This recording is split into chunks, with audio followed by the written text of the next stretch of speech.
Efallai mae'r hynota o bawb am cyfeillion oedd DJ Williams ei hun. DJ oedd y blaid yn Abergwaun. Ef oedd osbarthu'r papurau gan gael 100 o dderbynwyr i'r Ddraig Goch bob blwyddyn. Ef o hebau ar wasg leol, ef o gasglu'r arian ac ef o drefnu'r cyrddau o bob math. Go gyfer y chwrdd siarad, myned DJ fy mod i'n mynd 2 awr ymlaen llaw. Fe'm tywysau I o gwmpas tua 12 o gartrefi i'm cyflwyno i'r teuluodd. Credyn a feiddiant beidio a dod i'r cyfarfod ar ôl cael y fraint o gwrdd â'r siaradwr. Yn ystod blynyddoedd hir ein cyfeillgarwch, clywes DJ yn adrodd canodd lawer o storiau am bobl a digwyddiadau a dywediadau. Rhaid fod miloedd o ddigwyddiadau a ffraethinebau ac ati wedi eu cerfio ar ei gof.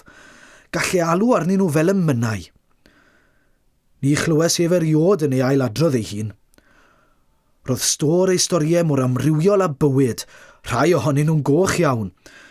Dywedodd wrth ei finweth mae dim ond wrth 2 y gallai adrodd y straeon cochaf. Saunders Lewis a minnau.